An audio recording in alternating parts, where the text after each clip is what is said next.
Praise the lord. మన ప్రభు అయిన యేసుక్రీస్తు నామంలో మీ అందరికీ నా హృదయపూర్వకమైన వందనాలు, దేవునికి స్తోత్రాలండి. మీరందరూ ఎలా ఉన్నారు? మీరందరూ బాగున్నారని నేను భావిస్తూ ఉన్నాను. మీకోసం నేను ప్రార్థన చేస్తూ ఉన్నాను. అలాగే మీరు కూడా నా కోసం, మా పరిచర్యల కోసం ప్రార్థన చేయమని ప్రేమపూర్వకంగా మనవి చేస్తూ ఉన్నాను. అయితే నేను ఈ సమయంలో మీ ముందుకు రావాల్సినటువంటి అవసరత లేకపోతే ఎందుకు వస్తున్నానంటే, ఒక వాక్య భాగాన్ని పట్టుకొని నేను మీ ముందుకు వస్తున్నాను. అదేంటంటే లూకాసు వార్త 19వ అధ్యాయము 11వ వచనం నుంచి 27వ వచనం వరకు యేసు ప్రభు ఒక ఉపమానము చెప్పడం మనం చూస్తూ ఉంటాం. ఏం ఉపమానం అంటే, అక్కడ ఉన్నటువంటి యెరూషలేము ప్రజలందరూ కూడా దేవుని రాజ్యం వెంటనే వచ్చేస్తుంది, ఇంక యేసు ప్రభు వచ్చాడు, మన ఎదురుగా కనపడుతున్నట్టున్నాడు, ఇక వచ్చేస్తుందేమో అని అనుకుంటా ఉంటే యేసు ప్రభు వారు ఈ ఉపమానం చెప్తాడు. ఏంటంటే ఆ ఉపమానము, ఒక రాజకుమారుడు ఉన్నాడు. ఆ రాజకుమారుడు ఒక రాజ్యాన్ని జయించిన తర్వాత ఆయన దూరదేశం వెళ్ళి మళ్ళా రావాలని, వేరొక దేశం వెళ్ళి మరలా రావాలని అనుకొని ఆయన ప్లాన్లో భాగంగా, ఆయన వెళ్ళి రావాల్సినటువంటి పనిలో భాగంగా ఒక 10 మంది తన దాసులను పిలిచి వాళ్ళందరికీ 10 మీనాలు ఇచ్చి, రాజ్యంలో మీరు వ్యాపారం చేయండి, అంటే ఇలా రాజ్యంలో మీరు నేను ఇచ్చినటువంటి డబ్బుతోటి వ్యాపారం చేసి నా ఖజానాకి మీరు కొంచెం మేలు చేసే విధంగా, ఖజానాన్ని పెంపొందించే విధంగా వ్యాపారం చేసి సంపాదించండి అని చెప్పేసి 10 మంది దాసులకు బాధ్యతలు అప్పచెప్పి వెళ్తాడు. అయితే ఇలా వెళ్ళిన వెంటనే కొంతమంది ప్రజలు, ఆ రాజ్యంలో ఉన్నటువంటి ప్రజలు కొంతమంది, ఈ రాజకుమారుడు మమ్మల్ని పరిపాలించడం, మాకు రాజుగా ఉండడం మాకు ఇష్టం లేదని చెప్పేసి వెనకనే కొంతమంది చేత రాయభారం పంపుతారు రాజకుమారుడి దగ్గరికి. అది విన్నటువంటి రాజకుమారుడు, సరే నేను మరలా వెళ్ళినప్పుడు చూద్దాం అన్నట్లుగా కాముగా ఉంటాడు. ఆయన వెళ్ళిపోతాడు. అయితే ఇక ఆయన ఆ దేశాన్ని ముగించుకొని తిరిగి వచ్చిన తర్వాత తన దాసులు 10 మందిని పిలుస్తాడు. 10 మందిని పిలిచి, చెప్పండి మీరు ఏం వ్యాపారం చేశారు, ఏం సంపాదించారు, ఏం జరిగింది అని అడిగినప్పుడు వెంటనే మొదటి దాసుడు వచ్చేసి, అయ్యా నువ్వు ఇచ్చినటువంటి ఒక మీనా వలన నేను 10 మీనాలు అదనంగా సంపాదించాను, ఇవిగో అవి అని చెప్పగానే, అబ్బా మంచి దాసుడా, నమ్మకమైన మంచి దాసుడా అని చెప్పేసి, నీవు 10 పట్టణాల మీద నేను సంపాదించినటువంటి రాజ్యంలో నీవు 10 పట్టణాల మీద అధికారిగా ఉండమని చెప్తాడు. అలాగే రెండవ దాసుడు కూడా వచ్చి, అయ్యా నీవు ఇచ్చినటువంటి ఒక మీనా వలన ఆ మీనాతోటి నేను అధికంగా ఇంకొక 5 మీనాలు సంపాదించాను ప్రభువా అని చెప్పగానే ఆ రాజకుమారుడు, నమ్మకమైన మంచి దాసుడా, నీవు కూడా వెళ్ళి ఇంకొక 5 పట్టణాల మీద అధికారిగా ఉండమని చెప్తాడు. ఇంకొక మూడో దాసుడు వచ్చి ఏం చెప్పాడంటే, అతను వచ్చి రాజకుమారుడు ఇచ్చినటువంటి ఆ మీనాను చక్కగా ఒక రుమాలు, అంటే ఒక కర్చీఫ్ లాంటి దాంట్లో కట్టి మూటబెట్టి జాగ్రత్తగా దాచిపెట్టి అది తీసుకొని వచ్చి ఆ రాజకుమారునికి చూపించి ఈ మాటలు మాట్లాడుతూ ఉంటాడు. ఏమంటే, నీవు పెట్టని దానిని ఎత్తువాడును, వెత్తని దానను కోయివాడవును అని బహుక్రూరుడువు కనుక నీవు ఇచ్చినటువంటి మీనాను నేను ఏమీ చేయకుండా అట్లాగే దాచిపెట్టాను. నువ్వు ఏం చేస్తావో ఏమో, నువ్వు ఎట్లయినా చేయగలవు, కఠినుడు అని చెప్పేసి నేను దాచిపెట్టాను, ఇదిగో ఆ మీనా అనగానే, చెడ్డదాసుడా, ఆయన గురించి వెంటనే ఏమంటే, చెడ్డదాసుడా, నేను నీ మాటలను బట్టే నేను నీకు తీర్పు తీరుస్తాను, అంటే నీ మాటలను బట్టే నిన్ను శిక్షించాలి, ఎందుకంటే నువ్వు నన్ను కఠినుడవు, క్రూరుడవు అంటున్నావు. అలా అయినప్పుడు నువ్వేం చేయాలి, తీసుకెళ్ళి వడ్డీకి, అంటే సాహుకారుల యొద్ద పెట్టవచ్చు కదా, అప్పుడు నేను వచ్చి వడ్డీతో సహా తీసుకుందనే అని ఆ రాజకుమారుడు అతనితో అంటాడు. అంటే ఫర్ సపోజ్ బ్యాంక్లో డబ్బులు పెడితే వడ్డీ ఎలా వస్తుందో అలాగా ఆ కాలంలో సహకారులు ఉన్నప్పుడు వాళ్ళ దగ్గర పెడితే వడ్డీతో కలిపి కొంతకాలానికి వాళ్ళు డబ్బులు ఇస్తూ ఉండొచ్చు.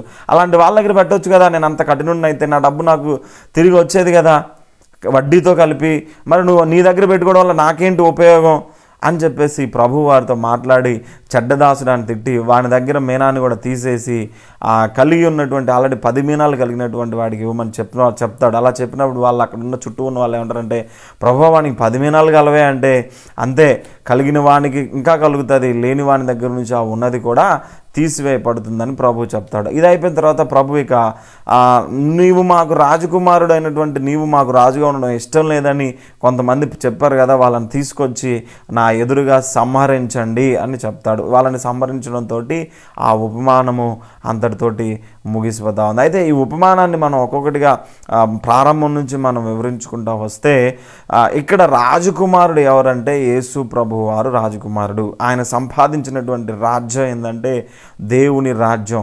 అంటే ఈ ప్రపంచం మొత్తం కూడా ఆయన రాజ్యంగా మనం చెప్పుకోవచ్చు. అయితే ఈ రాజ్యాన్ని ప్రభువు తన స్వరక్తం ఇచ్చి ఈ ప్రజలందరి పాప క్షమాపణ నిమిత్తం ఆ శిలువ యాగంలో తన రక్తాన్ని చిందించి ఈ లోకాన్ని ఆయన సంపాదించినటువంటి ఆయన దూరదేశం వెళ్ళి మరలా రావాలని దూరదేశం వెళ్ళాడు. మన కొరకు ఒక రాజ్యాన్ని, మరొక రాజ్యాన్ని సిద్ధపరచడానికి ఆయన వెళ్ళాడు. ఆయన మరలా వస్తాడు. ఈ వచ్చేలోగా ఈ కొద్ది కాలంలో ఆయన తన దాసులను కొంతమందిని ఏర్పాటు చేసుకొని ఈ లోకంలో పెట్టిపోయాడు. వాళ్ళే పాస్టర్లను పిలవచ్చు, లేకపోతే వాళ్ళే క్రీస్తు రక్తంలో కడబడి క్రీస్తు ద్వారా రక్షించబడినటువంటి విశ్వాసులు అయి ఉండవచ్చు. ఎవరైనా కావచ్చు, క్రీస్తు రక్తంలో కనబడిన ప్రతి ఒక్కరు కూడా ఆయన దాసులే. అయితే వారందరికీ కూడా మీనాలు ఇచ్చాడు. ఏం మీనాలంటే ఆయన ఇచ్చినటువంటి తెలివితేటలు కావచ్చు, ఆయన ఇచ్చినటువంటి జ్ఞానం కావచ్చు, ఆయన ఇచ్చినటువంటి సంపద కావచ్చు, ఆయన ఇచ్చినటువంటి టాలెంట్స్ కావచ్చు, పరిశుద్ధాత్మ వరాలు కావచ్చు. పాట పాడే వరం కొంతమందికి ఉంటుంది, వాక్యం చెప్పగలిగే వరం కొంతమందికి ఉంటుంది, పరిచర్య చేయగలిగే వరం కొంతమందికి ఉంటుంది, ధనాన్ని వెచ్చించగలిగేటువంటి త్యాగ గుణం కొంతమందిలో ఉంటుంది. కాబట్టి ఒక్కొక్కరికి ఒక్కొక్కరికి ఒక్కొక్క వరం ప్రభువు ఇచ్చి వెళ్ళాడు. ఆ మీనాలతోటి మనం ఏం చేయాలంటే ఇక్కడ ప్రభు యొక్క పనిని జరిగించాలి. ప్రభువు కొరకు అనేకమైన ఆత్మలను మనం సంపాదించగలగాలి. ప్రభువు కొరకు అనేక మందిని ఆయన రాజ్యంలో చేర్చగలగాలి. అలా చేర్చినప్పుడు ప్రభువా, నువ్వు ఇచ్చిన మీనాతోటి నేను 10 ఆత్మలు సంపాదించానయ్యా, నువ్వు ఇచ్చిన మీనాతోటి నేను 5 ఆత్మలు సంపాదించాను నాయన, నువ్వు ఇచ్చిన వరం నువ్వు ఉపయోగించి నేను ఇంతమందిని నీ కొరకు సిద్ధపరిచాను ప్రభువా అని నువ్వు ప్రభువు తిరిగి వచ్చినప్పుడు ఆయనకి నువ్వు లెక్క అప్పచెప్పగలిగేటట్టు ఆయన పిలుస్తాడు, లెక్క అడుగుతాడు.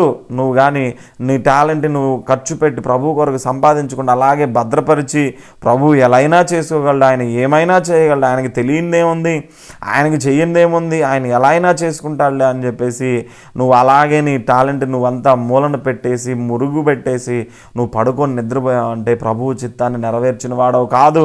ప్రభువు ఇచ్చిన వరము, ప్రభువు ఇచ్చిన టాలెంట్, ప్రభువు ఇచ్చిన తెలివి, ప్రభువు ఇచ్చిన జ్ఞానం, ప్రభువు ఇచ్చినటువంటి పాట పాడగలిగేటువంటి గుణము, లేకపోతే వాక్యం చెప్పగలిగే గుణము, చదువు, తెలివితేటలు ఇవన్నీ కూడా నువ్వు వ్యర్థపరిచావు. ఇవన్నీ దేవుడు నీకు ఎందుకు ఇచ్చాడు? ఇవన్నీ దేవుడు నీకు ఇవ్వవలసిన అవసరం ఏంటి? వీటిని ఉపయోగించుకోవాలని కదా.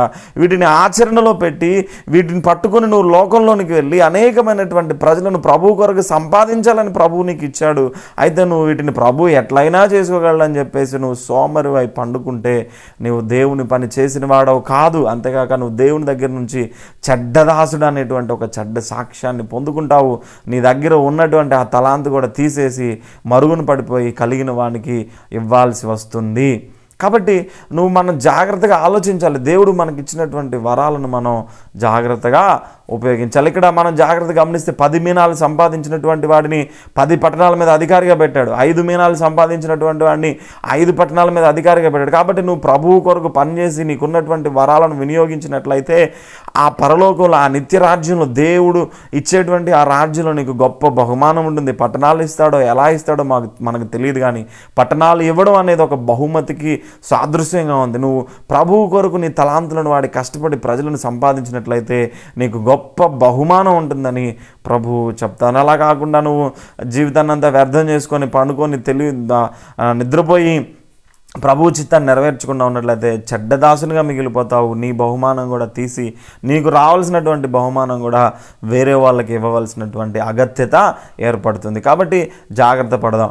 ఇక చివరిగా ఎవరైతే తమను రాజకుమారుని రాజుగా స్వీకరించలేదో వారిని తీసుకొచ్చి సంహరించమన్నాడు. అంటే ఎవరైతే యేసు ప్రభువుని తమ సొంత రాజుగా, రక్షకునిగా, ప్రభువుగా స్వీకరించారో, తమ పాపాలకు క్షమాపణ నిమిత్తం ఆయన రక్తాన్ని ఆశ్రయించరో వారందరినీ కూడా సంహరించేటువంటి రోజు ఒకటి ఉంది. అదే నిత్య నరకాగ్ని. ఎవరైతే యేసు ప్రభుని స్వీకరించరో, ఎవరైతే కుమారుని యందు విశ్వాసం ఉంచరో, ఎవరైతే కుమారుని దగ్గరికి రారో వారందరూ కూడా నిత్య నరకాగ్నికి వెళ్ళవలసిన వారు. అదే సంహారము, అదే నిత్య యాతన, అక్కడ ఏడ్పును పండ్లు కొరుకుటై ఉంటుందని ప్రభువు చెప్తాడు. కాబట్టి ఇంకా మనం ప్రభువును స్వీకరించకుండా, ఇంకా మనం యేసు ప్రభు వారి రక్తాన్ని ఆశ్రయించకుండా ఉంటే ఒకసారి మనం ఆలోచించుకోవాలి. నిత్య నరకాగ్నికి వెళ్ళిపోతావా?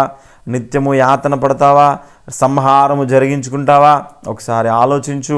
సంహారం ఉంది. ఈ భూమి మీద బ్రతికిన దినాలలోపు నువ్వు ప్రభువుని స్వీకరించకుండా, యేసు ప్రభువుని సొంత రక్షకునిగా అంగీకరించకుండా, నీ పాపాలకు పాప క్షమాపణ పొందకుండా నువ్వు చనిపోయినట్లయితే నిత్యమైన సంహారంలో నీవు కూడా ఒక పాత్రగా ఉంటావు. కాబట్టి దాన్ని తప్పించుకోవాలంటే ఇప్పుడే యేసు ప్రభువుని నీ రక్షకునిగా అంగీకరించు.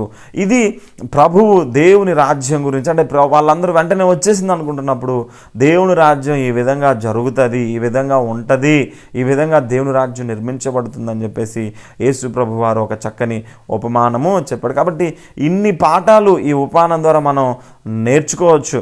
కాబట్టి ఈ పాఠాలన్నీ మన జీవితంలోకి అన్వయించుకుని దేవుడు మనకి ఇచ్చినటువంటి తలాంతులను ఆయన రాజ్య వ్యాప్తి కొరకు వాడుదాం. అంతేగాని ఆయన తలాంతులను మనం మురుగును పెట్టేసి వాడకుండా దేవుని చిత్తాన్ని నెరవేర్చకుండా ఉన్నట్లయితే మనం చాలా ఇబ్బంది పడేటువంటి పరిస్థితులు ఎదురవుతాయి. అలాగే ప్రభువుని మనం రక్షకునిగా మన రాజుగా స్వీకరించకపోతే మనం నిత్య నరకాగ్నిలో పడిపోయే ప్రమాదం ఉందని ప్రభువు చక్కని ఉపమానము ద్వారా వివరించడం జరిగింది. కాబట్టి ఇవన్నీ మనం నేర్చుకొని జీవితంలో ముందుకు సాగినప్పుడు ఆయన ఇచ్చేటువంటి మేలు దీవెనలు, ఆయన నిత్యరాజ్యంలో మన వారసులుగా ఉండి అనేకమైన గొప్ప బహుమానాలు ప్రభువు వద్ద నుంచి మనం పొందుతాము. దేవుడి వాక్య భాగాన్ని దీవించి ఆశీర్వదించును గాక. ఆమెన్.